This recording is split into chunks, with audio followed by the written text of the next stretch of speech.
Dans une vallée verte au bord de la grande prairie vivait une petite tortue nommée Timmy. Timmy n'était pas très rapide, mais il était très curieux. Chaque soir, quand le soleil se couchait comme une pièce d'or derrière les collines, il se retirait dans son lit douillet de mousse. Mais cette nuit-là, quelque chose de spécial arriva. À peine eut-il fermé les yeux qu'un vent doux l'emporta loin.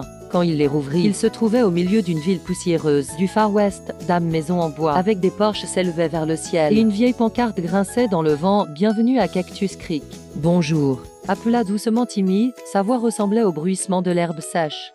Soudain apparut un grand et gentil cow-boy, un vieux blaireau avec un large chapeau. « Eh bien, petit partenaire, on dirait que tu as besoin d'aide. » Le blaireau s'appelait Deputy Dan et raconta à Timmy le grand secret. La fleur étoilée dorée avait disparu. Sans elle, la prairie ne fleurirait plus jamais aussi colorée et paisible. Timmy, même s'il ne pouvait faire que de minuscules pas, hocha courageusement la tête. « Je vais t'aider à la trouver. » Ensemble ils partirent. Ils traversèrent d'abord la rivière Silver Snack, où Timmy se retourna sur le dos et flotta comme un petit bateau. Puis ils passèrent par la forêt de cactus. Les grands cactus agitaient leurs bras comme pour dire bonjour. Un coyote espiègle nommé Rusty voulut les arrêter, mais Timmy lui raconta une si belle histoire d'amitié que Rusty se joignit à eux. Les trois amis atteignirent la vieille mine d'or au pied de la montagne rouge.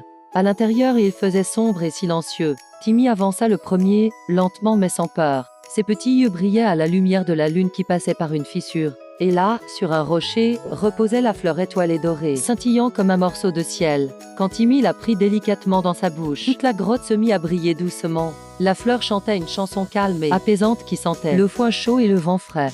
Les trois amis repartirent. Cette fois, Rusty porta Timmy sur son dos pour aller plus vite. À Cactus Creek, tous les animaux de la prairie les attendaient. Déjà, lorsque la fleur étoilée dorée fut remise à sa place dans le vieux puits, toute la vallée resplendit de couleurs douces.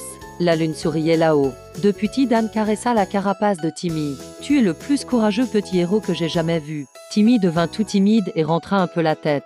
Le vent le ramena doucement. Quand Timmy ouvrit les yeux, il était de nouveau dans son lit de mousse.